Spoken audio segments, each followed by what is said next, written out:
Salut tout le monde, c'est Fred Marcoux. Vous écoutez les podcasts agricoles du Québec. Dans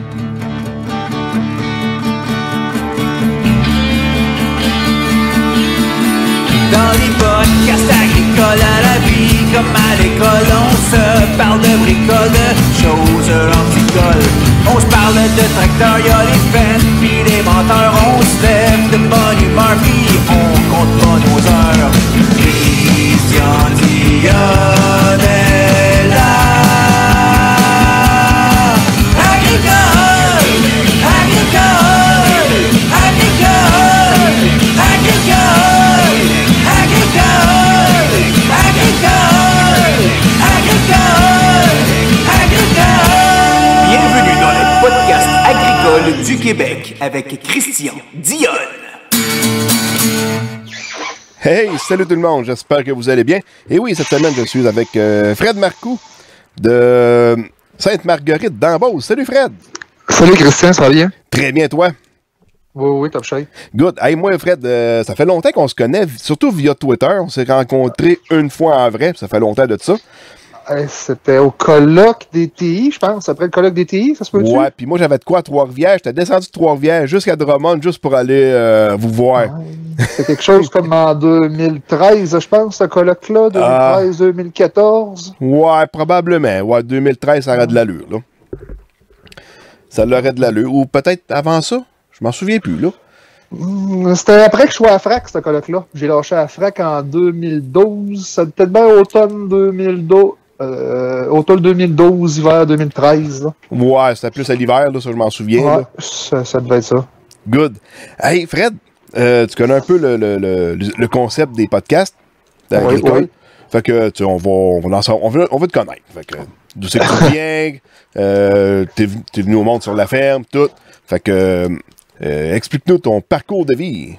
Hey, ben moi, je suis Frédéric Marcoux, j'ai 39 ans, j'étais à Sainte-Marguerite.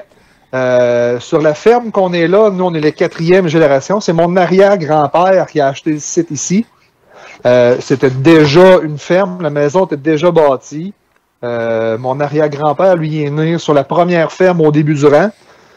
Et qui a appartenu jusqu'à mon cousin, jusqu'à il y a, une quinzaine d'années, une dizaine d'années, au cousin de mon père.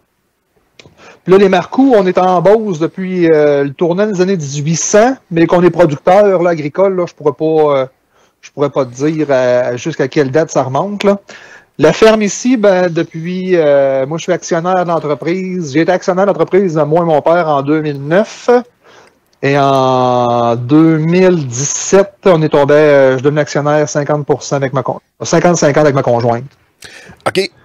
Ouais, ma conjointe est actionnaire. Elle travaille à l'extérieur. Là, depuis que le nombre d'enfants a augmenté pas mal, elle a délaissé la ferme comme passe-temps. Là. Elle vient presque plus c'est rien que normal, là, sa carrière et les enfants. Là, on est capable de s'arranger. On doit s'arranger sans son apport. Ouais, la conciliation travail-famille qui appelle, c'est ça, je pense?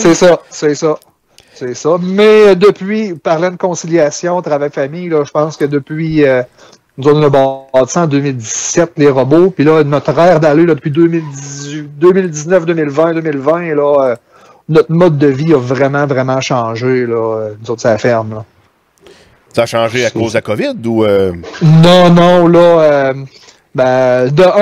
on a passé à la robotique en 2017. Défaire des vieilles habitudes, là, de finir tard le soir, partir le pipeline, là, arrêter d'encore à table à 7h le soir, 7h30, puis traîner... Avant, ben, t'avais pas le choix, c'était ça. Je faisais mon train toujours tout seul, fait que quand j'ai venu de tirer mes bâches, j'avais encore de quoi à faire, mais là, plus de vaches à traire, puis on a plus abstreint dans un horaire à faire 2 fois par jour, là. Écoute, c'est plus rare maintenant à 2h l'après-midi, en heure l'après-midi, ciao bye, sorti de la table, là, fait d'autres choses, là. OK. Fait que hashtag live life, Lili. Nous autres, pour vrai, là, on la vit pour vrai, là. Live Life Lily, là, il est pas plus. écoute, je vais chez encore à soir, là, c'est moi qui est allé chez les enfants à 3h15 à la garderie, puis j'avais fini mon train, là. Ça donnait, ça donne une bonne chance, là. Ouais, quelqu'un qui, comment je dirais ça, quelqu'un qui, tu sais, c'est un outil, puis quelqu'un qui en profite pleinement, là, c'est un gros edge, là. C'est un multiplicateur, hein. Puis je pense que c'est pas, pour plusieurs personnes, c'est pas qu'ils sont pas capables, puis moi j'ai passé par là aussi, là, c'est une question de confiance, là, faut que tu aies confiance que tout va bien marcher, puis tout fonctionne bien, là. Quand les vaches jouent à manger, là, puis tout a été nettoyé, pourquoi tu resterais table à les regarder passer, là? Non, c'est ça. Tu peux faire d'autres choses dans ce temps-là. C'est ça, on fait d'autres choses. As-tu des employés? Non, aucun. OK. Aucun. Puis mon père, moi, depuis 2013, là, il demeure au village. Il est à 6-7 km d'ici. Fait que depuis 2013, il est là dans les travaux, il est là dans les foins, dans les semences, le fumier, il est toujours là. Mais les trains, là, à moins d'un remplacement, là, il vient plus du tout. Là. OK. Comme l'hiver, là, lui, il bouche, là, puis écoute, des fois, il va passer à la maison une fois 10 jours ou 2 semaines de chercher du diesel, c'est pas mal tout, là. C'est bien correct, là, c'est ça qu'il souhaitait, puis on n'a pas besoin de lui à la ferme pour faire rouler dans les opérations quotidiennes. Là. OK. Fait que la ferme Philippe Marcoux de Philippe, c'est ton père? Oui. OK. Oui. Puis dans le fond, la cabane à sucre que vous aviez, es-tu intégré, est dans la ferme aussi ou c'est rendu à part? Ou Non, elle appartient à moi et ma conjointe, mais c'est mon père qui l'exploite. Là. Nous autres, on a eu un excellent transfert, là, moi, avec mes parents. Là. On n'a pas payé une fortune, mais en contrepartie, il a accès à tout. Même quand il s'est retiré d'être actionnaire, mon père, là, il a continué. La cabane à sucre, c'est lui qui y va. Puis s'il y a du sirop détaillé, ben, c'est lui qui s'en occupe. Puis tout ce qu'il vend, c'est lui qui le vend. Puis il a même son livret de chèque de la ferme encore. On lui laisse. Puis tu sais, on s'arrange pour qu'il aime ça venir encore. Puis que bon, on espère qu'il aime ça venir. Bon, c'est sûr qu'il aime ça encore venir, là, mais on donne toutes les conditions pour qu'il apprécie être ici. Là. Non, ben c'est ça. Mais là, il a passé sa carrière là aussi. T'es pas pour le mettre dehors tant que ça. Là. Ben, il y en a, moi j'ai la chance, il y a beaucoup de personnes là, que les parents veulent pas lâcher les cordeaux. Ben, moi, mes parents, ils les ont lâchés assez vite. Là. Ça, c'est un des problèmes de la relève agricole, souvent, que je pense qu'il n'est pas assez mentionné. C'est les bonhommes qui veulent pas lâcher. Oui, ça, on voit ça assez fréquent, ça. Puis, écoute, moi, j'ai pas vécu ça de mes parents, mais de demander aujourd'hui de me laisser la place à mes enfants, tu vas me dire que je suis pas rendu à ce chemin-là de carrière, mais aujourd'hui, j'aurais de la misère à me l'imaginer, là, de me tasser, là. Ça se peut qu'à 60 ans, je sois écœureux, là, mais à 39, là, je suis pas prêt à me tasser partout. Non, c'est sûr. Mais tu sais, je suis pas capable d'imaginer que ça soit à moi de me tasser un jour. Mais ma blonde me rappelle souvent, elle dit « Pense pas que ça va arriver, là. On sac notre camp d'ici, puis tes enfants vont rester sa ferme. » T'es rendu avec combien d'enfants? Je pense que c'est 5. Oui, 5, un petit gars cet été. Là, c'est le dernier final. OK. Ah ouais, la chambre est fermée. Là. Ouais, ben non, là, mais on met de la pression pour que ça arrive cet hiver. Là, fait que... fait que ça va arriver. Là. C'est toi qui as la pression. Un élastique de vétérinaire. Ouais, il va falloir passer à de quoi d'un peu professionnel, je pense. Un petit coup de taille rap. Bon, écoute, Fred, dans toute ta carrière, tu as quand même passé, d'après moi, passablement de temps aussi au niveau de l'UPA. Oui. Puis on va repasser ça étape par étape. Là. Comment tu as commencé là-dedans? Puis à un moment donné, tu t'es retrouvé président de la FRAC. Puis tu as fait quelques années là-dedans, j'imagine. Oui, écoute. Fait qu'on va commencer le début. Là. Comment tu t'es retrouvé là? D'un, moi, la base. Moi, quand j'étais au secondaire, là, on me demandait ce que j'ai toujours voulu être sa ferme, mais ce que je voulais faire en parallèle ou d'autres choses, je rêvais de devenir agroéconomiste au secondaire. OK. Moi, je pense pas qu'il y ait beaucoup de jeunes qui, au secondaire, pensaient à ça, mais moi, c'est le quoi que je voulais faire. Puis, la politique m'a toujours intéressé, l'économie m'a toujours intéressé, les choses sociales m'ont toujours intéressé. Puis, fait que je suis sorti du secondaire, puis je me suis allé au cégep, puis j'ai voulu faire mes sciences pures. Puis là, ça a été, écoute, un flot de 16 ans qui arrive à... En tout cas, ça a mal viré un peu, là. Puis ça a fêté pas mal. Fait que, après avoir perdu du temps pas mal à mes premières années de cégep, je suis retourné faire un DEP en production laitière à Saint-Anselme. OK. Ça, c'était à l'hiver, moi je suis né en 82, puis ça, c'était à l'hiver 2002. Il y avait eu les tours du World Trade Center en 2001. Fait que c'était l'hiver suivant. Puis de 2002, écoute, nous, il y avait, avant, il y avait les, t'as dû sûrement connaître ça, l'agrigénie, dans la relève. Les compétitions de génie en herbe. Oui, génie en herbe, oui, pendant le congrès de la FRAC, ça. C'est ça. Fait que nous, il y avait une finale régionale de ça. Puis l'école de Saint-Anselme avait son école. Fait que les profs, ils m'ont demandé de participer à ça. C'est ça. Fait que c'est le même que je suis arrivé à une première réunion de la relève. J'avais 20 ans pile. Puis finalement, on se présente là. Puis il y a la moitié de l'équipe de notre DEP qui finalement se sont ramassés sur l'équipe de la Beauce. Fait qu'on participe au congrès de la FRAC à Montmagny, à notre premier congrès. On n'allait pas là en tant que congrès. On n'allait pas là en tant que délégué. J'allais pas là pour le côté politique ou j'allais participer à l'agrégénie. J'étais là. À Montmagny, j'étais là. Je pense que oui, tu y étais. Je t'ai déjà lu, tu disais que c'était de tes années que tu y étais allé dans les congrès. Oui, j'étais allé au congrès. Le premier congrès, c'était au manoir du Lac de l'Age. Ça devait être l'année d'avant? Je pense que oui. Puis après ça, c'était à Montmagny. Puis l'année d'après, je me demande, c'est pas Rimouski. L'année d'après... Ou si c'est pas Rimouski avant Montmagny, en tout cas... non, ça n'a pas été dans le bas du fleuve. On est allé en Abitibi ou au lac. C'est Alma ou... Ça a dû être Alma l'année suivante. Ah, moi, j'ai jamais été à Alma. Alma, en bout de temps, je les savais par cœur, mais là, je m'en rappelle plus. Alma, il y a du monde bizarre là-bas. Je ne vois pas là. Non. Mais non, je me souviens d'avoir été à Rimouski. Puis après ça, à Montmagny, c'était-tu à Loiselière? Oui, c'était à Loiselière. C'est ça, t'as monté de là-bas en char. Martin Landry qui était président de la FRAC dans ce temps-là. Ça a été son année de présidence.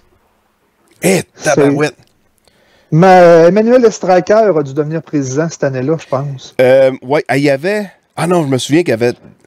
Ça fait drôle, là, mais il y avait de la magouille cette année-là pour que le monde vote pour que ce soit Emmanuel Estraker qui devienne président. Mais tabarouette, il vient de rentrer dans le CA. Il faudrait bien qu'il fasse au moins une année dans le CA avant de prendre la présidence. Puis, ça, j'avais pas... Je savais que... Je me rappelais que Serge Lapointe était vice-président. Serge Lapointe était président de la Beauce dans le temps. Ouais. Moi, quand j'étais siégé à FRAC, c'était Serge qui était président. L'année d'avant. Les années d'avant, c'était Serge qui avait été président 4 ans. Ouais, moi, j'étais là quand c'était Serge, là. C'est ça. OK. Fait que là, je me suis ramassé là à Montmagny. Puis, finalement, j'aimais ça pas mal, ce qui se passait là. Fait qu'on a recommencé. Et en parallèle, il venait de se former un groupe local dans ma MRC. Ben, c'est entre deux MRC ici, là. Fait que tout de suite, on s'est joint à ce groupe-là, puis c'est un groupe local qui est devenu extrêmement dynamique, qui a été démarré 1-2 ans avant que je devienne membre. Puis écoute, 5-6 ans après, on était 4-5 ans après, on était une 60aine de membres dans ce groupe-là. OK, mais c'est bon. Ah oui, ça avait monté vite, puis t'as eu... c'était un des groupes qui drivait le plus la base dans le temps, là, notre groupe de releveurs, là. Il y avait pas mal de leadership dans ce groupe-là, là. Fait que moi, j'ai commencé là. J'ai monté tous les échelons. J'ai fait Jagribec, le régional, puis ça m'a amené à FRAC. Écoute, là, les dates, là, je m'en rappelle pas en tout. Là. J'ai été 10 ans à FRAC. Fait que je suis rentré au CA en 2. Écoute, je suis rentré en relève en 2000, puis j'ai dû rentrer au CA de la FRAC en 2002 ou 2003. Tout de suite, je suis monté assez vite parce que j'ai fait 10 ans aussi à la FRAC. OK. Puis 2 ans après, pas l'année suivante, j'ai fait 1 an membre du CA. Puis je pense cette année suivante, je suis monté à l'exécutif tout de suite. Puis l'année suivante, j'étais deuxième VP, puis j'ai été président les 3 dernières années, jusqu'en 2012. Là. Fait que tu étais dans le conseil exécutif en même temps que Martin Lamy. Martin a été en 2 shots à la FRAC. Parce qu'il était dans le conseil exécutif de la FRAC, lui, je pense. Martin a été à l'exécutif quand moi j'ai quitté la FRAC en 2012. Martin s'est impliqué en 2 shots. Là. Il venait d'un premier congrès que j'y allais là, dans mes années que j'y étais. Il était là, il était impliqué, mais il était pas. Je pense pas qu'il était président. Il était président de la Mauricie, mais il était pas au CA. C'est comme en 2013 que là, il est monté. Il a recommencé à s'impliquer dans la relève. Puis là, il a été 2, 3, 4 ans là, à l'exécutif, ou même VP de la FRAC, Martin, il a été par après. Là. Ouais, il me semble que oui. Oui. En tout cas, je vois de mémoire un peu comme ça, là, parce que moi, j'étais débarqué de la FRAC depuis longtemps. Là. Ouais, moi, tout c'est de mémoire, là, mais c'est passé pas mal de même. Là. Puis moi, j'ai lâché en 2012, puis en 2013, les autres, les enfants sont arrivés. Et je n'étais plus impliqué du tout. Il y a eu l'UPA du futur en 2014, de 2012. Là, la dernière année que j'étais, ça se parlait beaucoup. Là, dans les 3 prochaines années, il y avait pas mal de fusions à faire. Fait que nous autres, la FRAC, on a mis le projet en branle en ça, 2011-2012, là, de regrouper puis de passer un syndicat. Les interrégionaux sont arrivés là. Mais c'est pas nous c'est pas nous qui l'a, comment je dirais ça, qui l'a engagé les employés, fait les changements, mais c'est nous qui avons fait le processus pour arriver à cette réflexion-là. OK. Fait que moi, j'ai quitté en 2012, en 2013, les enfants, 2014. Là, en 2014, c'est là que la réorganisation à l'UPA locale arrivait, qu'on tombait sur les modèles de MRC. Fait que moi, j'allais mes AGA toutes ces années-là, moi, j'ai toujours allé mes AGA de syndicat de base. OK, oui. J'allais à l'AGA parce que dans ma tête, c'était un devoir participer à l'AGA. Puis Puis en 2014, j'ai été nommé au CA, mon syndicat de base. Je dis, j'ai rien d'autre, je vais y aller, c'est bien correct. Puis 2 ans après, je pense j'ai été même pas maximum 2 ans, on m'avait approché que je prenne la présidence de mon syndicat local. Ah. OK. Fait que j'ai pris la présidence jusqu'en 2019. Puis là, avec 4 enfants, là, je voulais être encore impliqué, mais là, garder la présidence d'un syndicat, là, ça demandait pas mal. Là, fait que j'ai laissé ma place, c'est tout. Là. Ouais, parce que c'est les réunions de ce syndicat-là, les réunions aussi au niveau régional. C'est ça. Puis j'avais été à l'exécutif. J'avais été à l'exécutif de la Fédération régionale aussi. Là, ça en faisait déjà pas mal trop. Ça en faisait beaucoup.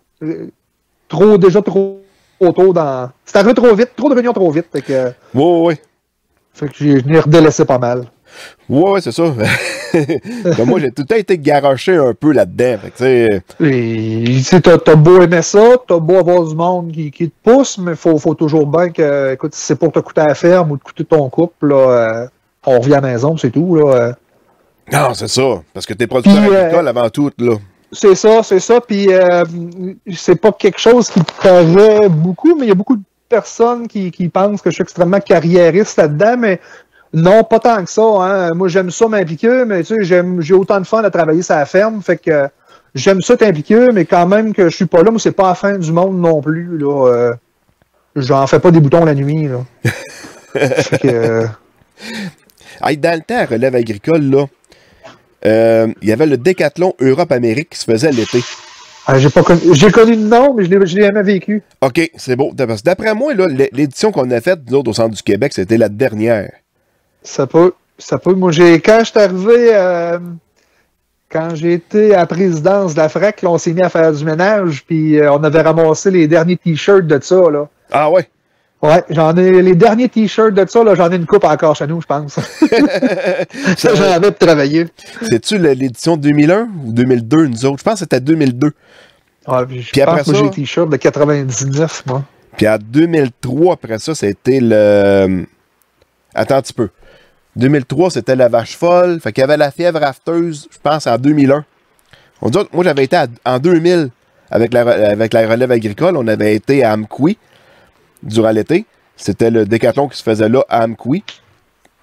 Puis après ça, je pense que c'est en 2002 qu'on l'a fait à Drummondville, nous autres. OK. C'était Martin Landry qui était président cette fois-là. OK. Puis OK. Jean-Philippe Deschênes-Gilbert qui était secrétaire. Ouais. C'est pas mal lui qui m'a flippé les dernières boîtes, je pense. Là, OK. Parce qu'il était encore dans l'UPA, lui, je pense. Jean-Philippe, lui... Il est-tu au bœuf? Non, il a été au bœuf, mais là, je pense qu'il est... lui, il s'occupe de sa fille beaucoup, Jean-Philippe. Là, il s'occupe beaucoup de sa famille. Il priorise sa famille.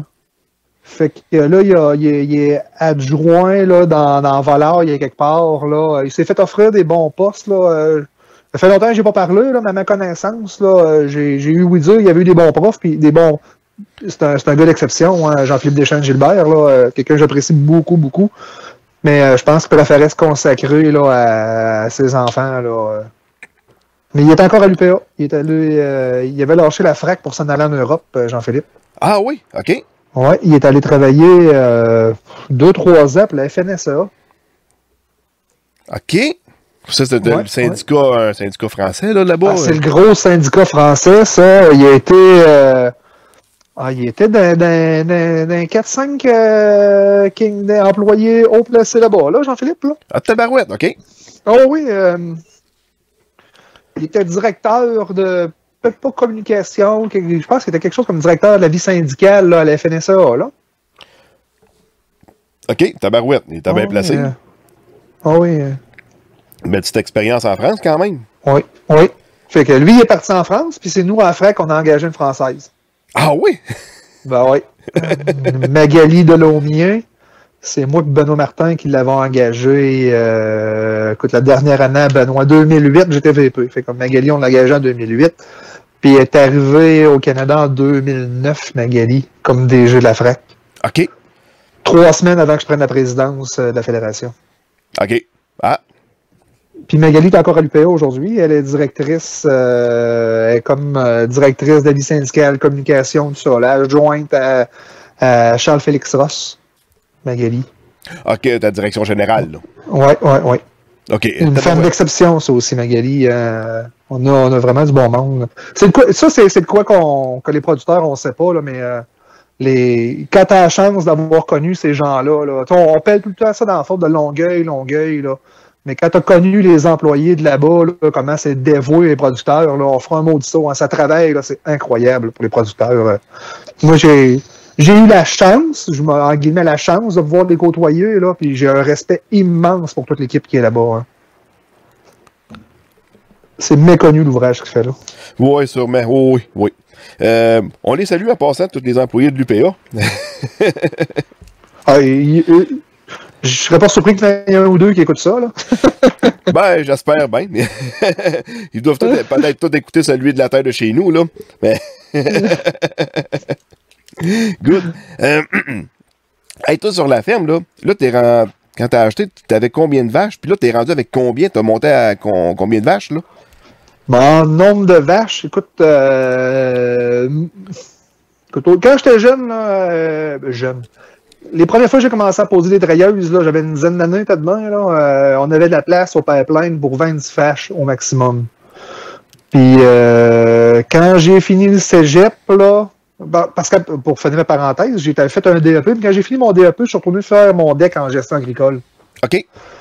Puis quand j'ai terminé mon DEC en gestion agricole, là, ça devait être en 2004-2005, là, on avait 32 kilos à l'époque. Je suis devenu actionnaire en 2009. Fait qu'on a commencé à acheter du quota dans ce temps-là. Là. Puis de 2004 quand je suis rentré, 2005 à temps plein, ça ferme. Aujourd'hui, on est passé de 32 à presque 110 kilos aujourd'hui. Là. Ah, c'est bon, OK. Mais les années que j'étais à FRAC, on ne m'achetait pas là, parce que je partais 110-75 jours de la ferme par année. Là. Ouais, tu peux pas... Tu peux pas prendre l'expansion sur la ferme puis t'en aller puis laisser l'ouvrage aux autres non plus. Là. T'as été combien de temps président à FRAC? 3 années. 3 années? C'était des mandats de 1 an? Oui, 2009-2012. OK. Parce que sur Twitter, me semble, je me souviens de ça vaguement, mais t'avais été à Winnipeg. Tu avais fait une tournée dans l'Ouest canadien, je pense, avec la FRAC. Ben, chaque année, nous, il y avait la table pan-canadienne de la relève agricole. Oui. Ailleurs, je pense, c'est les 4H que ça s'appelle. C'est écrit que je me rappelle plus comment ça s'appelle, là, mais la table pan-canadienne, CYFF. CYFF. Oui, c'est bon. On participait à l'Assemblée générale de ça chaque année. C'était des 3-4 jours partis. 3 jours partis. Puis de temps en temps, il y avait un autre événement dans l'année. On participait à ça. Là. OK. Les premières années étaient le fun de ça parce que l'Assemblée générale de la table pan-canadienne était en même temps que l'Assemblée générale de la Fédération canadienne d'agriculture à Ottawa. Fait que là, on rencontrait tout le monde à Ottawa, l'agricole. C'était le fun en maudit, ça. D'un contact là, avec le fédéral. Là. Ah ouais, le haut gratin, là. Ah oui, les ministres fédéraux, là, on les a tous rencontrés, l'agriculture dans le temps. Là. Parce qu'il y en avait une couple qui venait au congrès de la FRAC dans le temps aussi. Le congrès de la FRAC. Ben, écoute, moi, j'ai mes souvenirs les plus loin, là, j'avais, écoute, comment il s'appelait, donc, les ministres d'agriculture, moi, mes premiers congrès, ils venaient quasiment toujours aussi, là. Moi, je me souviens de Rémi Trudel, dans le temps, qui était déjà venu à la FRAC. Ouais, ils sont quasiment toujours venus, les ministres d'agriculture au congrès de la FRAC. Du fédéral, c'est les secrétaires parlementaires, c'était pas le ministre en tant que tel, mais les secrétaires, ils venaient, comme nous autres, on l'a eu presque chaque année, nous, au congrès, en personne. Ouais. Fait que, OK. Là, t'allais, bon, au CYFF. C'est là qu'on partait pas mal. Puis c'est vraiment là que, oui, le 3/4 du Canada, là, je l'ai visité grâce à la relève agricole. Là. OK. Ouais. Il me reste le BC, je pense que j'ai pas fait. Le BC, puis l'île du Prince-Édouard, j'ai jamais mis pied là. Terre-Neuve non plus. Là. Mais les autres, ça a pas mal tout été fait. Ah, ben, quand même, c'est pas pire. Ouais. Fait que là, tu te débrouilles pas mal en anglais à cette heure? Pas si mal. Pas si mal, là. Pas bilingue, là, mais le parler puis le comprendre, là. Je pourrais, comment je dirais, être impliqué et devoir rencontrer des anglophones, là, je serais fonctionnel. Là. OK. Ça t'inquiéterait pas tout, là. Non. OK. Mais je me considère pas bilingue, par contre. Ouais. Comme moi, je me considère plus blédingue que bilingue, là. Puis t'as quelle grandeur de terre en tout? Nous autres, on n'a pas grand terre. On a 200, avec les locations, on a 240, 250 out, là. OK. Fait qu'on fait du foin, puis un peu de foin pléthore, un peu de foin de vache-terrie, puis le restant, c'est des fourrages soignés vaches, là. Parce qu'aujourd'hui, on traite entre 115 et 80 vaches en lait. Fait que c'est un monde d'intable, on va avoir à l'année autour d'un 95 vaches d'intable, plus une vingtaine de génisses, là. Fait que on fait pas de céréales du tout, on fait du foin du maïs, c'est tout. OK. Juste des fourrages, là. C'est du maïs à silage que tu fais, puis... C'est ça. J'aimerais en faire d'autres, là, mais écoute, on n'a pas les terres, puis c'est le modèle qu'on a. Peut-être dans l'avenir, c'est des terres à vendre, peut-être avoir des opportunités, mais tu sais, c'est pas... encore là, ça non plus, j'ai pas l'intention... Tu sais, moi, j'ai jamais eu l'intention d'acheter le rang au complet ou de quoi de même, là. Mais d'un, ça arrivera là parce qu'on a un rang extrêmement jeune. Là. On a la chance d'avoir un rang extrêmement dynamique, là, pour vrai. Là. Souvent, je dis souvent que c'est moi le plus vieux des plus jeunes dans le rang, puis c'est ça. Là, toutes les fermes, les transferts ont quasiment tous été faits, puis c'est moi le plus vieux qu'il y a dans la nouvelle génération. Là. Ah oui, OK. Oui. Parce que je sais qu'il faut que tu exportes ton fumier parce que tu n'as pas assez de terre pour toutes les tangles. Là. Ah ben, écoute, nous autres, on est 5 fermes dans le rang ici, là, quasiment toutes côte à côte, on exporte tout du fumier, là. Puis on est une concentration animale extrêmement concentrée, nous autres, dans notre rang, là. Ouais, ben, t'as pas vraiment le choix, parce que, tu sais, de la grande culture, pas dans ton cas que ça va se vivre non, de ça, là. C'est ça. Tu sais, la Beauce, là, il n'y a pas du cochon pour rien, des animaux pour rien, hein, parce que on a des terres pour les soigner, mais on ne soignera pas pour faire d'autres choses. On ne fait pas d'autres choses, là. Ouais, c'est ça. Là, parce que je regardais ça l'autre fois, j'avais fait une petite recherche sur Internet, puis comme tout le nombre mettons, le pourcentage de lait qui est produit au Québec, région par région, c'est Chaudière-Appalaches qui s'en produit le plus. Je m'étais amusé à le compter, là, si tu fais le grand triangle, là, de quoi, genre Montmagny, Saint-Joseph-de-Beauce, Saint-Georges, puis un triangle vers Laurier Station, là. C'est presque 10% du du Canada qui est dans ce triangle-là. Et tabarnak, c'est du stock, là. Oui, c'est du stock. C'est surprenant dans ce grand triangle-là. Là. Puis Sainte-Marie, nous autres, Sainte-Marie, Sainte-Marguerite, c'est le cœur de ce triangle-là. Là. Oui. Le pôle agricole de Chaudière-Appalaches, il est pas mal à Sainte-Marie, c'est à côté. Là. Puis du port autour de Sainte-Marguerite, Sainte-Marie, Saint-Bernard, Saint-Ézéard, Saint-Isidore, il y a du cochon là. Oh oui. Ouais, puis du cochon, puis il y a du poulet pas mal aussi. Du poulet aussi, mais sur plus de porc. Okay. Plus de porc, là. Dans le rang, nous autres, il y a beaucoup de porc aussi. Beaucoup de porc. OK, comme nous autres, du porc, là, on m'a dit, c'est pas mal rare, là. Tu sais, ça en est bâti quand il y avait les... dans le temps de Bacon, le film, mettons, là. Ouais. Parce que tout le monde décrivait ça. C'est là que c'est pour ça qu'on en arrive à... C'est pour ça qu'on en arrive là, à exporter du fumier, là, parce que il n'y a pas de receveur proche. Là. Puis l'exportes-tu bien loin? Ah, moi, j'en monte. C'est à terre à mon... Ben, on en exporte, entre guillemets, à terre à mon père au village de Sainte-Marguerite, parce que mon père a encore une terre à lui. OK. Je la compte dans nos heures de location, mais on en monte en van là-bas. Puis sinon, j'en ai un qui est un peu plus loin, puis je paye tout le transport au complet là, à Frampton. Mais c'est un bon bargain que je trouve parce que nous autres, notre fosse n'est pas assez grande, puis lui, il me permet d'entreposer là l'hiver. OK. Fait qu'on en sort très tard. On a sorti à mi-décembre, puis aussitôt qu'elle va être pleine, là, quelque chose comme 15 avril, 20 avril, là, ça se peut qu'on mette à la pompe dedans, puis on y en remonte encore. Là. On monte ça dans un van, puis on dompe à la van là-bas dans sa fosse, puis c'est lui qui le reprend là-bas. Là. OK. Parce que c'est sûr que ce qui arrive avec la production laitière, c'est que tu peux augmenter ta production sans augmenter le nombre de places dans l'étable. Fait que là, tu te retrouves que les vaches, s'ils produisent plus de lait, ils vont produire plus de marde, puis à un moment donné, tu te souviens qu'une fosse trop petite. Ouais, mais ça reste les kilos de phosphore qui vont toujours compter, là, le nombre de vaches, une vache, les kilos de phosphore en conséquence. Mais je pourrais, tu sais, avoir les terres en conséquence, je pourrais me bâtir une grosse fosse, une nouvelle fosse, puis je me casserais pas la tête avec ça. Là. Ouais. Mais tant qu'à pas avoir les terres, je ne bâtirais pas la fosse, puis on va l'exporter. J'aime bien mieux l'exporter en van dans notre fosse que le charrier moi-même. Là. Ouais, puis de toute manière, on s'entend que la fosse, tu ne reçois pas un chèque pour ça, là, fait que c'est quasiment un actif mort. Ouais. Moi, je paye le transport là-bas, je le paye au complet, mais ça fait mon affaire que de domper une fosse. OK, ouais, puis payer le transport ou acheter des terres pour pouvoir l'étendre? C'est bien moins cher. Exporter du fumier, c'est pas si cher que ça. Hein.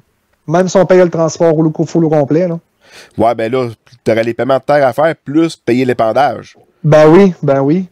Parce que ça coûte assez cher. Je l'ai déjà fait faire, moi, faire répandre du fumier. Tabarnak, ça coûte une beurrée, là. Ben, une vanne, exporter une vanne de fumier, là, moi, en montant à Frampton, elle me coûte 300$, c'est sorti, là. C'est pas si pire que ça, pareil, là. Puis t'en sors combien de vannes?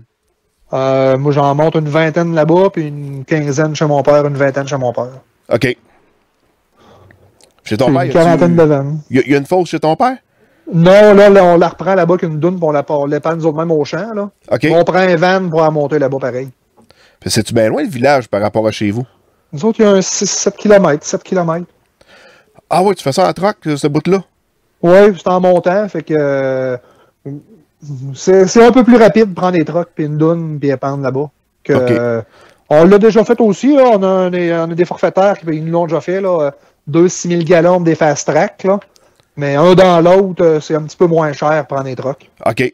Puis quand tu dis une doune, c'est quoi tu veux dire par là? Moi, j'ai jamais entendu parler de ça, une doune. Une tank tampon, hein. La vanne donne d'une tank tampon, puis tu te recharges toi-même à partir de la tank tampon. Ah, OK.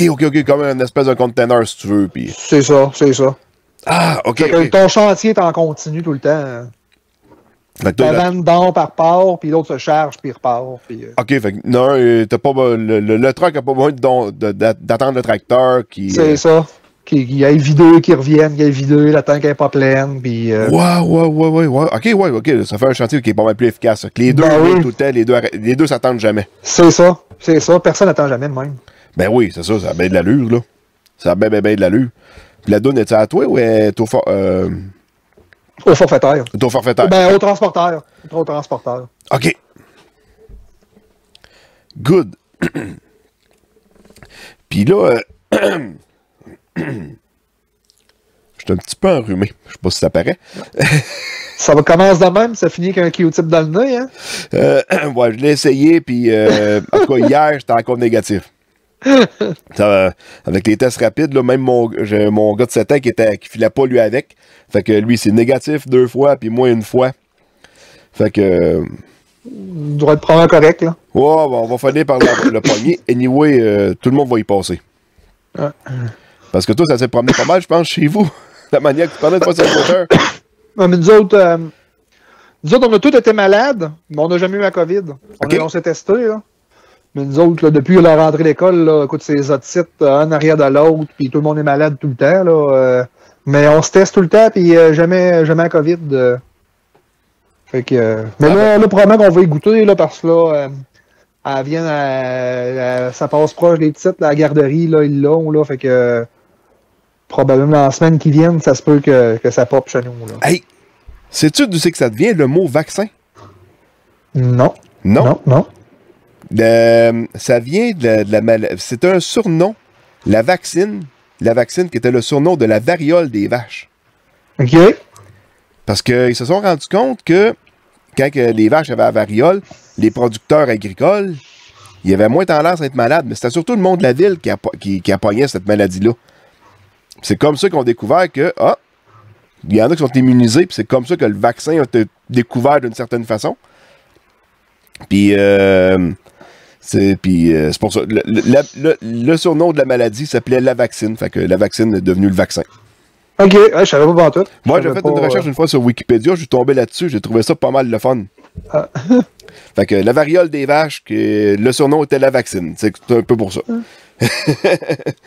Parce que je sais pas si t'as écouté la. Là, on est rendu complètement dans un nowhere, là. Comment ça s'appelait? L'histoire d'en haut? Les pays. Non, j'ai jamais écouté ça. Non, la dernière saison, il était tout pogné avec l'épidémie de variole. OK. Puis ils ont-tu passé, ils sont-tu frottés sur des vaches dans l'édition? Non, ils se faisaient pas sur des vaches. Eux autres, ce qu'ils faisaient, c'est qu'ils pognaient, mettons, c'est comme des cloches de pu. Ils pognaient ça. Ils se promenaient ça? Puis ils se donnaient un petit coup de couteau sur le bras, puis ils passaient la maladie là-dedans pour faire comme un vaccin. Ah, ça devait marcher, le pire, probablement? Ben oui, je pense que oui, parce qu'ils faisaient un échange de sang. Tu sais, si tu avais les anticorps, tu mettais du sang dans l'autre, puis tu avais l'autre, il se formait des anticorps. Fait que, c'est un peu archaïque dans le temps, là. Tu sais, fallait commencer quelque part, là. La médecine, là, ça n'a pas toujours été scientifique comme on en connaît aujourd'hui. Ben, c'était scientifique pour ce temps-là. Ouais, ou des affaires de scier des membres ou des saignées, là, c'était une autre époque, là. Ouais, mais il y a putain à l'aiguine. Ouais. Puis il n'y avait pas de stainless dans le temps. Puis, moi, j'aime beaucoup toute je suis bien passionné de la période française révolutionnaire, Napoléon, tout ce coin-là, de l'histoire de la France. Là. 1860, mettons, dans ce coin-là. Avant ça, là, de 1790 à 1820, 1815, là. Puis là, écoute, le nombre, les saignées étaient encore à l'époque, il devait se saigner un gars une fois 2 jours, une fois par jour, il enlevait du sang. C'était ça le traitement qu'il faisait, pauvre gars. Rien pour le relever, là. Ça l'aide pas bien, là. Non. Good. Puis là, tous tes projets futurs, là, comment tu vois ça de la ferme chez vous? La ferme chez nous, ben écoute, là, c'est le quota qui dépend à l'entrée. Moi, j'aime le quota rentre à la graine, fait qu'on se concentre là-dessus. Ça va être probablement entre des achats de terre. Là, tu sais, exporter du fumier, c'est le fun, mais jamais. Ce que j'aime pas de notre modèle chez nous actuellement, là, la grosse faiblesse, c'est que à dépendre beaucoup de locations, d'être extrêmement serré dans nos volumes, c'est dur de planifier un 2 ans d'avance, un 3 ans d'avance où ce qu'on s'en va. Puis c'est de là que, les cultures de couverture, tout ce qui est agro-environnement, tout ce travail-là que je vous entends qu'avec Paul Queplette, vous faites aussi, tu fais ça. Puis l'entrevue avec M. Pérusse, l'autre fois, c'est ça, Pérusse? Louis. Oui. Oui, C'est ça, ouais. SVC Agrologie. C'est ça, c'est une entrevue super intéressante. C'est toutes des choses que j'aimerais vraiment beaucoup ramener à la ferme dans le futur, mais que à jamais être capable de me planifier où est-ce que je m'en vais dans mes rotations plus qu'un an, un an et demi à l'avance. Là. Même si c'est juste du foin, juste du maïs, il me manque un 50-60 heures à rentrer là-dedans pour tout harmoniser ça, je trouve. Là. OK. Fait que ça, j'aimerais beaucoup ça là, dans les prochaines années, combler ce trou-là, là, être moins dépendant des locations pour les fournitures, les ensilages, puis nourrir les bêtes. Être moins dépendant et c'est ça, travailler mieux dans l'avenir. Pas qu'on travaille mal, je trouve pas qu'on travaille mal, mais on est encore extrêmement conventionnel. Là, j'en suis conscient, mais c'est assez difficile de sortir de ce modèle-là dans des surfaces réduites. Là. Ouais, ça, parce que là, si tu perds une terre, là, tu vas manquer de foin, là, tu sais. C'est ça. Puis il faut que je m'assure de mon rendement certain l'année suivante aussi. Puis fait que tu n'as pas grand lousse dans le fond. Là. Tu pognes une année sèche ou qu'il n'y a pas de foin, ben tu tombes vite à sec. Là. On est assez chanceux des années sèches chez nous. On est béni les dernières années. L'eau a fini toujours par tomber chez nous. Ouais. Puis le maïs, il finit qui est toujours assez beau. Fait que, puis là, on vient d'avoir une année exceptionnelle. Là, on a remonté des stocks. Là. Mais écoute, avec l'expansion qu'on a pris 2016-2017, à jamais savoir si va finir l'année de soigner les vaches parce que le nombre de vaches monte plus vite que ce que tu es capable de faire de fourrage, là, tu sais, tous des défis se relèvent, mais c'est pas toujours des bouts super le fun non plus. Là. C'est ça. Parce que là, si tu veux prendre de l'expansion d'un temps, il faut que tu prennes de l'expansion ailleurs. Puis là, si t'es pas capable de prendre cette expansion-là, ben ça vient freiner l'autre. Là, tu sais, veut pas. C'est ça. Puis prendre l'expansion des vaches, ben tu sais, encore là, tu sais, on n'a pas on n'a pas un modèle arrêté de dire qu'on va avoir 200 vaches, 250 vaches dans le futur, mais tu sais, je trouve que là, on a un modèle que nous, se travailler sur la ferme, quand même qu'on aurait 10 vaches de plus, 15 vaches de plus, ça changerait pas beaucoup notre modèle de travailler, puis la ferme est rien que plus rentable, simplement. Là. Ouais, dans le fond, t'aurais plus de lait, puis avec les mêmes paiements de bâtisse. C'est ça. Ce qui nous a déjà beaucoup changé dans les 3 dernières années, mais je vois encore que les 3 prochaines pourraient être encore, entre guillemets, plus faciles. Là. Puis de toute manière, toi, t'as 2 robots, je pense. Oui, 2 robots, puis pas de personnel. Ouais, t'as pas de personnel, là. J'ai pas de personnel, fait que ça fait une entreprise qui vire à ses liens. Là. Ouais. Parce que là, c'est sûr que si tu grossis, ça va te prendre des employés, puis après ça, tu es de le former, tu l'as 6 mois, tu en reformes un autre, tu sais. T'sais, probablement qu'à terme, ça va prendre des employés, mais le coton rentre tellement pas vite que la croissance se gère très très bien à l'interne. OK, ouais. Parce que j'imagine que tu en achètes à tous les mois. Tu achètes ce qui est disponible à tous les mois, là. Oui. Écoute, moi, depuis que j'ai lâché la frac, il n'y a jamais eu un mois que j'ai pas acheté. Là. Sauf des mois où il n'y avait pas à vendre. Ouais, c'est ça. Ouais. C'est pas arrivé souvent, mais il y en a eu 3-4. Ouais. Good.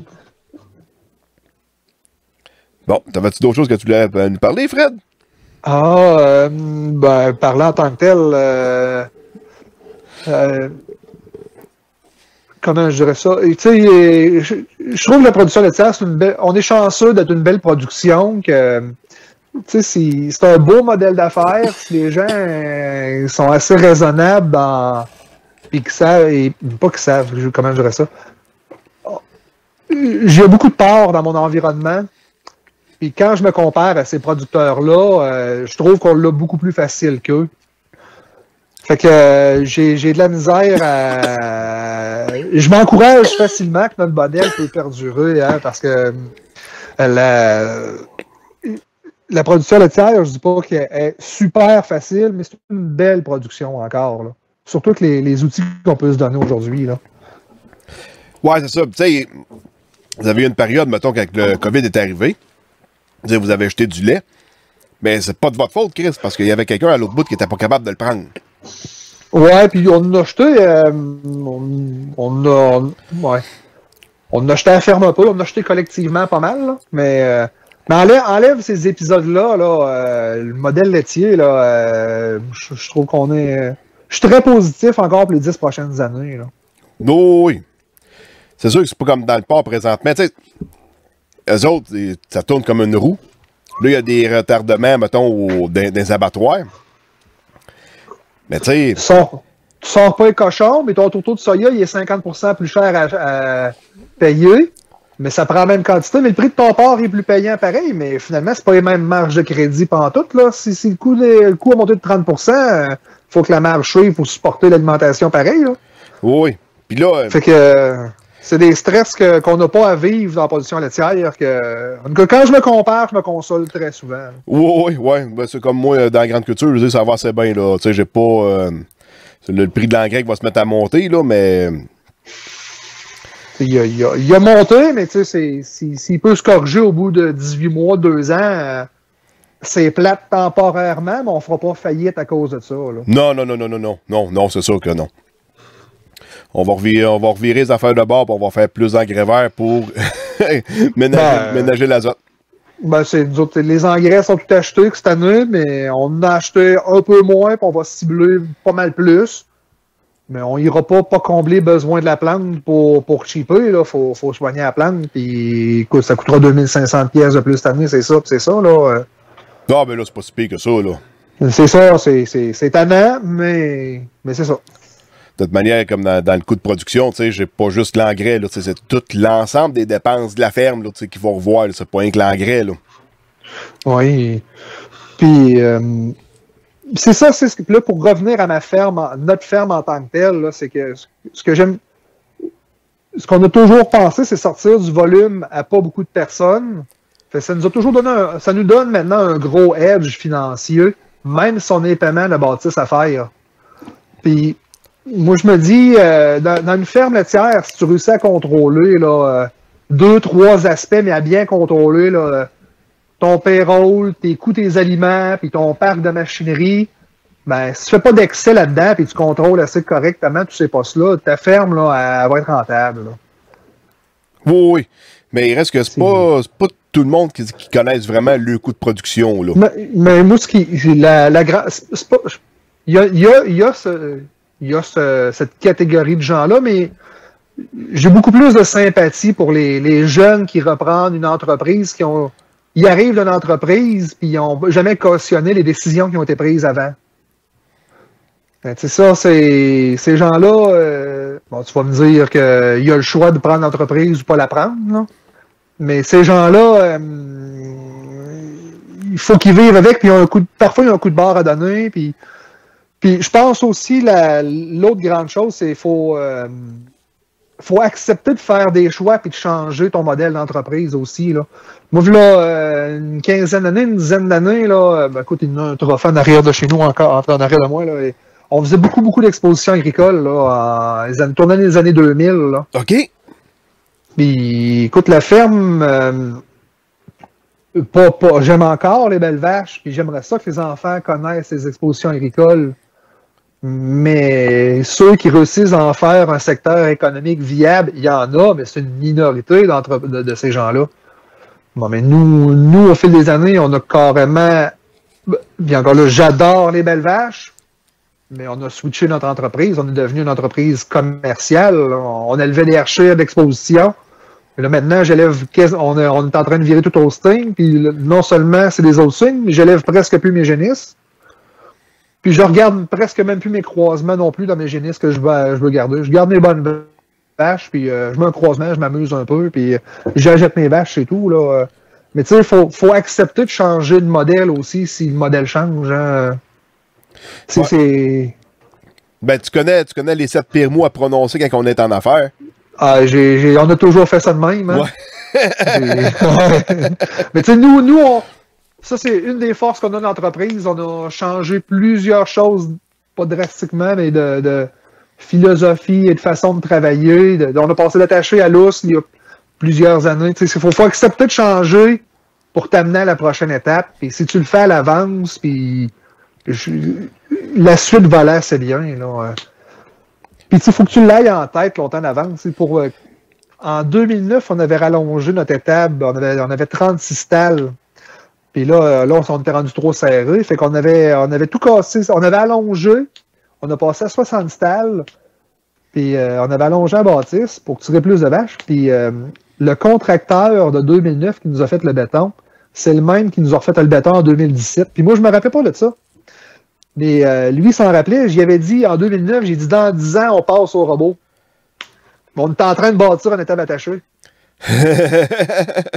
Puis en 2017, quand il est revenu, qu'on a recommencé à faire le bâton de l'autre, il s'est rappelé de ça. Il me dit, tu m'avais dit dans 10 ans, t'es en avance. T'es en avance de 2 ans. Ah, Chris, c'est bon. Mais je me rappelais pas de ça, mais lui s'en rappelait. Mais tu sais, c'est si tu l'as en tête, puis tu acceptes de changer, ben, je pense tout se suit. Toi aussi, j'écoute ton expérience. Tu as changé plusieurs choses là, dans la manière de travailler. Puis du moment que tu acceptes qu'il faut que tu changes, faut que tu acceptes que tu changes ta situation, ben fais-le, puis tu vas t'adapter, c'est tout. Là. Oui, j'ai jamais eu de misère à m'adapter. Mais il y a des gens qui l'ont, puis d'autres l'ont pas. Non, c'est ça. T'avais des Archers avant, t'es rendu avec la Holstein. Y a-t-il une raison pourquoi tu as changé de race? C'est-tu parce que ça passe pas bien dans un robot, les Archers, ou... Non, la raison principale, là, quand on était attaché, on avait des très bonnes performances à nos Archers, mais on atteignait déjà la limite, là, même si on avait donné... puis on n'avait pas des stalles, mettre des Holstein. Jamais, on aimait les Archers dans le temps. Mais au fil des années, écoute, on était dans les 20 dernières années, le niveau de gras des Holstein puis le niveau de production a tellement augmenté que il est dur à comparer maintenant avec des Holstein, là, les Archers, je veux dire. Là. OK. La même vache, tu vas faire un 10 à 15% de gras plus facilement là, avec une Holstein maintenant. Là. Ah oui, OK. Fait que nous, on a la chance d'avoir un bâtiment qui donne pas mal ce qu'il y a de mieux comme condition des vaches. Fait que les vaches sont faciles à garder. C'est quand même des assez grosses Holstein. Là, et on leur donne, si on donne une bonne RPM qui est bien balancée avec des très bons fourrages, ils expriment très très bien leur lait. Et là, le lait, c'est ça. C'est la productivité par vache là, a changé beaucoup. Là. OK. T'es rendu à peu près avec combien de kilos de gras par vache présentement? Là, nous autres, là, on pousse pas en fou pour sortir du lait par vache. On soigne pas. On contrôle. Ce qui est important, c'est de contrôler notre coût d'alimentation. Oui. Mais au final, on fait, écoute, on va livrer, comme ce temps-ci, on livre 117, 118 kilos à 76 vaches. Là. Le 1,5, 1,55, là, il se fait très, très facilement. Là. Mais on a encore pas tout à fait le tiers du troupeau en Archer sur le lot pareil. Là. Tellement le quart du troupeau. Puis là, avec le prix du soya et du maïs qui a monté, t'as-tu fait pas mal de changements pour comme éliminer, mettons, le tourteau de soya, remplacer ça par d'autres choses à la place pour donner à tes vaches? Ouais. Nous autres, le tourteau de soya, là, en octobre l'année passée, pas octobre 2020, dès qu'il a franchi 525$, le tourteau, là, on l'a sorti de la ration, nous autres. OK. On a remplacé ça par un mash d'ingrédients avec beaucoup d'urée alimentaire dedans, qui était quasiment 40$ moins cher dans le temps. Puis depuis ce temps-là, on ne l'a jamais ressorti parce que sa différence avec le tourteau, c'est sûr, ce mash-là monte de prix, mais il reste quand même moins cher. Puis là, je me suis encore fait pogner cette année, j'en ai pas fait de booking. J'avais encore 525$ en tête, puis pour le volume qu'on prend, j'ai peut-être manqué ma période de réussir à fermer à 525, là, 520, 525. Là, d'une couple de jours, je l'ai manqué. Fait que c'est la protéine bypass, là, on marche au prix du jour. Là. Mais la protéine bypass, on l'avait fermée cet automne. Là. Fait qu'on a une partie de notre protéine que le prix est sécurisé. Là. Fait que la protéine bypass, ça veut dire? Qui est assimilable plus loin dans la vache. OK. Puis les vaches peuvent le produire elles-mêmes à partir des fourrages, mais si tu veux produire un peu plus de lait, là, pousser un petit peu plus ton alimentation, tu peux lui en donner une certaine quantité pour essayer de pousser un peu plus la vache. Là. OK. Puis là, donnes-tu encore de l'huile de palme aux vaches? Parce que là, moi, hier, il faisait moins 30, mais le beurre, assez que t'as dur en maudit. Je suis obligé d'avouer là, que je donne encore un dérivé de l'huile de palme. Nous autres, c'est du Mégalac là, qu'on donne. Il y a ceux qui donnent du palmite dans la RTM. Là, nous, on fait assez de lait. Si je fais plus de lait que mon quota, fait que je pousse pas à sortir du gras par vache. Là, fait que lui, il est retiré. Mais par contre, on a encore un dérivé de l'huile de palme qu'on donne. Puis oui, il y aurait d'autres alternatives, mais il serait extrêmement compliqué pour bien couvrir le besoin de la vache. Là. On donne pas des très grosses quantités. Là. Moi, je donne 12 kilos pour tout le troupeau d'une journée. Là. OK. Mais d'autant plus, à vouloir contrôler nos coûts d'alimentation, ça fait qu'on a des vaches qui sont un petit peu maigres, qui vont produire beaucoup de lait, qui sont un peu maigres, puis il faut supplémenter ces vaches-là pareil. Là. Fait que oui, j'en donne encore. On en donne encore un peu. Ouais, mais là, de là à ce que ça fasse durcir le beurre, là, à un moment donné. Ben, en tout cas, c'est pas que la quantité qu'on donne chez nous que ça fait durcir le beurre. Là. Les meilleures vaches vont avoir 200 grammes de Mégalac. Là. Je serais ben sceptique. Là. Ça, c'est tout mélangé dans RTM, ça? Non, lui, on le donne au robot. OK. C'est donné au robot. L'autre, c'est lui qui fait augmenter plus le taux de gras, c'est du palmite. Lui, il est mis dans les RTM. Là. Mais nous, ce qu'on donne, c'est du Mégalac, là, ce temps-ci. Là. Fait que lui, le Mégalac, c'est vraiment un dérivé de l'huile de palme, tandis que l'autre, c'est comme le tour de l'huile de palme. Les deux, c'est des dérivés. OK.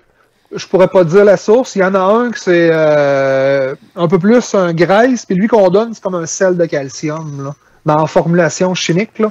Les formulations chimiques sont pas pareilles, puis les couleurs non plus. Là. Nous, c'est un gras qui est brun. Puis lui dans RTM, c'est un gras qui est blanc là, en bille. Là. OK.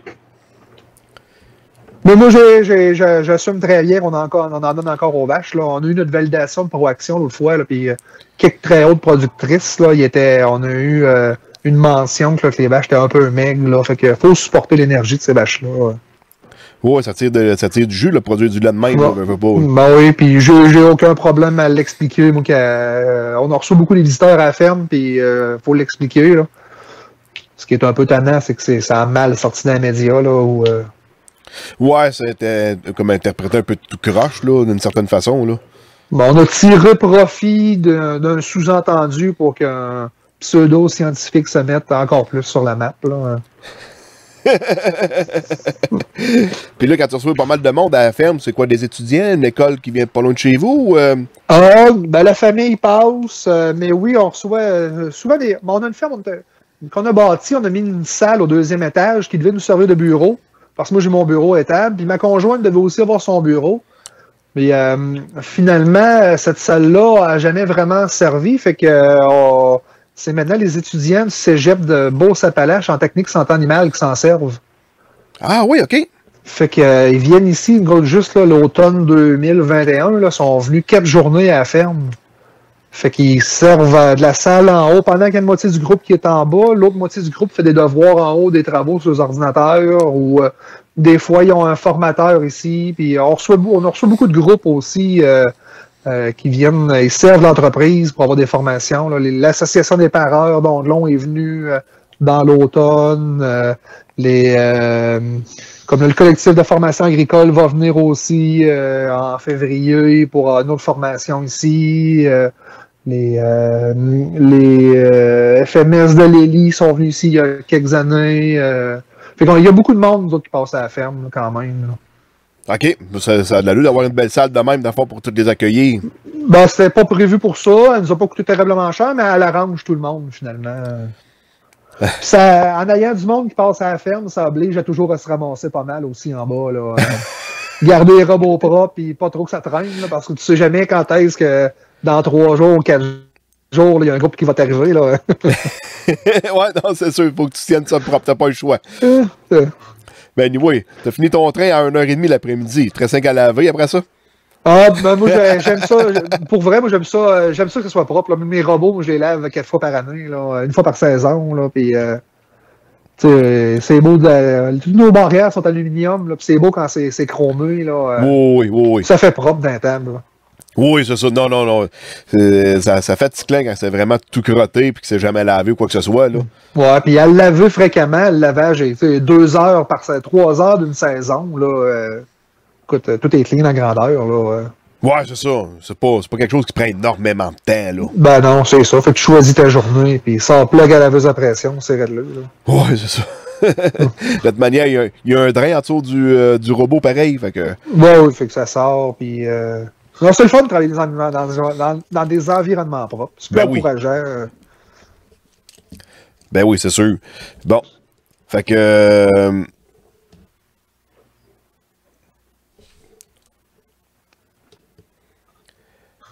Bon, hey, Frédéric, je te remercie beaucoup de tout ton temps pour d'avoir passé au podcast. Puis en passant, Fred, je voulais te remercier. Tu es dans mes abonnés Patreon depuis le mois de juin, quasiment depuis mes débuts. Que j'ai Ouais, je pense, je me suis inscrit, je pense, après 2-3 podcasts, ouais. Fait que je te remercie beaucoup pour ça, parce que ça a l'air de rien, mais ça me permet d'avoir des petits fonds pour pouvoir m'équiper, puis essayer d'améliorer toujours mon setup, là, veux pas. Pas que, comment je dirais ça, pas que j'avais pas des appréhensions négatives, mais j'étais un peu sceptique. Un podcast dans l'agricole au début, puis finalement, Criff, j'aime ça pour vrai. Je suis même bien content de le payer, puis ça me fait plaisir. Un gros merci, mais il commence à en avoir quand même de plus en plus. Mais j'essaie autant que possible de parler de toutes les productions, d'essayer d'inviter pas mal un peu de tout le monde. Moi, je suis producteur de grains, c'était plus facile avec moi de parler avec des producteurs de grains, mais dans le lait, ou je reviens souvent avec mon producteur de canneberge, là, Jean Oldstone, ça faire découvrir tout ce monde-là, c'est un peu... Je suis curieux de nature, fait que si ça peut faire... Si le monde aime ça, tant mieux, là. Ah ben, moi, avant les... Si on discute pas que ces gens-là, on n'apprend pas. Moi, avant d'être sur les médias sociaux, là, mais là, on remonte à 2009-2010, là, avant que les premiers producteurs de grande culture commencent à suivre ces médias sociaux, ce qu'ils faisaient, là, j'avais un gros jugé que ces gens-là faisaient pas grand-chose dans leur été, là. Mais tu sais, c'était pas malin. Tant que tu connais pas ça, tu peux pas savoir tout ce qu'il y a à faire pareil, là. Non, c'est ça. Fait que finalement, à force d'en lire et d'en écouter, fait que tu te rends compte que Criff, c'est une vraie job, là. C'est un vrai métier, là. C'est pas un passe-temps, là. Il faut pas rien que du tracteur pour le fun, là. Et bon, il m'a dit je fais pas mal plus d'heures de bureau que d'heures de tracteur, moi. Ah, je pense que moi aussi, par exemple. Moi aussi. Je fais pas tant de tracteurs que ça parce que je suis gros en semi-direct, fait que... Moi, honnêtement, j'aime ça en faire. Si je peux pas m'en passer, j'aime ça m'en passer. Mais écoute, à faire du foin, puis à forfait, puis on a beaucoup de forfaitaires, d'autres à la ferme. Fait que finalement, ce qui nous reste, moi, je vais planter le maïs. Si je réussis à mettre un voyage de fumier dans l'été, c'est bon. La machine que je fais le plus, moi, ça la ferme, c'est le Bobcat. Fait que... le merveilleux Bobcat. Moi, pas de Bobcat, moi, je pense que je m'ennuierais. Je vais faire moi, un jour, là, mec, je vais faire un upgrade, par exemple. Ça va être un mini chargeur, là, qui coupe en deux. Même hauteur qu'un Bobcat. Même affaire qu'un skid, là. Mais qui va plier, virer plus serré pour virer, là. OK.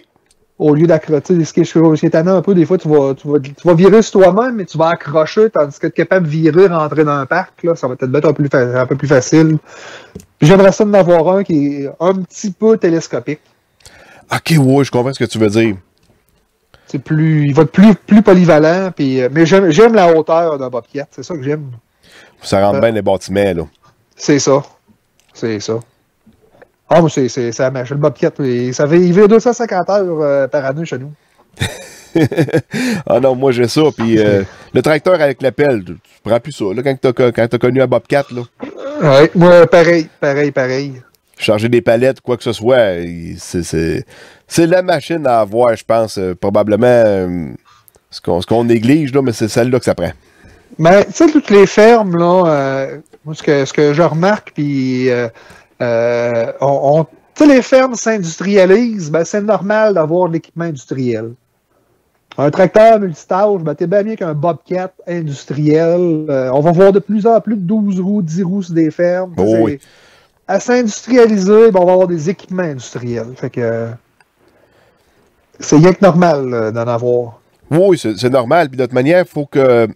Si tu veux avoir une belle qualité de vie, il faut que tu te simplifies la tâche d'une certaine façon. Fait que si le Bobcat vient t'aider à dérouler tes balles rondes, par exemple, là... Ben, mais c'est carrément... Tu peux pas placer une balle ronde avec un tracteur d'un étable comme tu peux le faire avec un Bobcat. Ben C'est impossible, là. Même si tu as un petit tracteur avec une pelle, le Bobcat avec deux crochets en avant, tu la pognes puis tu peux la dérouler au complet si tu veux. Ça prend 3-4 minutes à dérouler ta balle. C'est comme moi, on bûche, on amène les arbres dans un parking, on débite.